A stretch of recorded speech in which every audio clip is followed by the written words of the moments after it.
Hello everyone, thank you for stopping on my channel.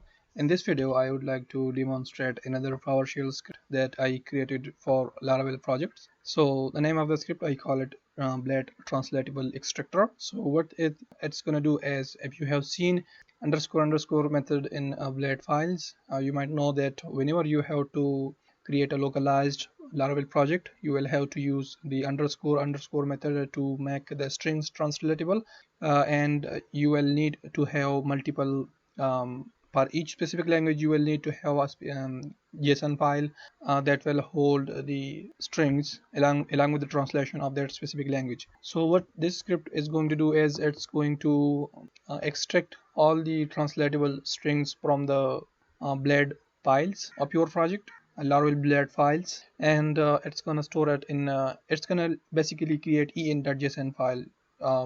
So let's try that out.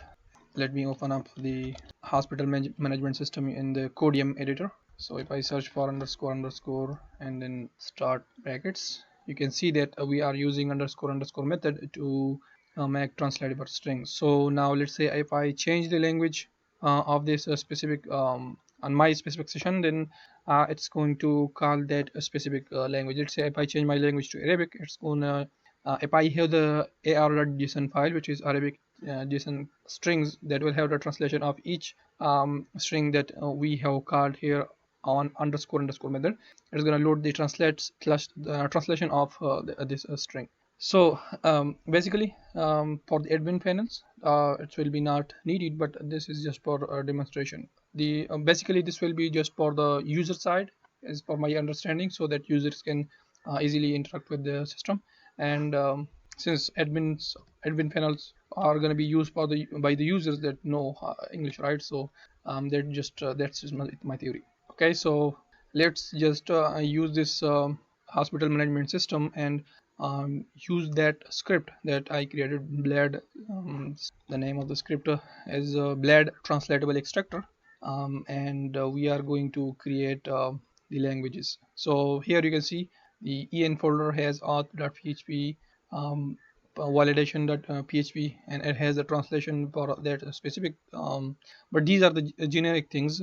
I think these are coming from the Jetstream or that kind of package that we are going to using, but it does not have the things that we use throughout the project. So let's say if I'm using a template, or let's say if I have 100 pages, then we will have to make all of them translatable. So to do that, let's just use the script. And if you look at the script, we have to just pass the path to the resources/view folder of their specific folder. So what this script is going to do, it's going to loop through all the blade files. You can see that right here, all the blade files, and it's going to ignore the resources views admin. And I guess in our case it's going to be different, but you can change this as for your project. And it's going to process the file, extract the matches based on the pattern that we have. Like basically it's going to look for the single quote that you can call method underscore underscore method or any other method. Let's say if it has a string argument, you can pass single quote as well as double quote. So that is what we are doing here. So it's going to get all of them and process them, store them in this JSON file that we have extracted. Let's say I want to store it in the same directory as this one.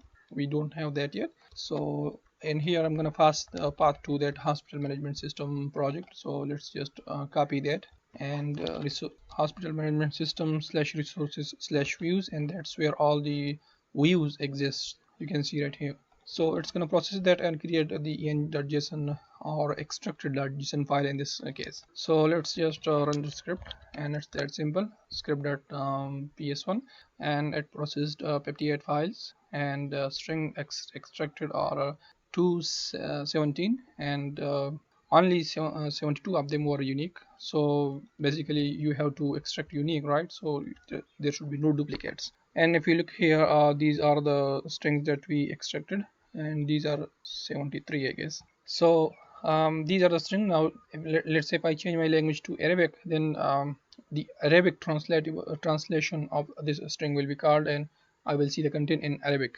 translated. So that is what this script do. And if you have multi-language project and multi-language Laravel project, then definitely this script is going to be helpful for you. Check this out. Link to this project will be given in the description below. Thank you for watching, and I will see you in the next video.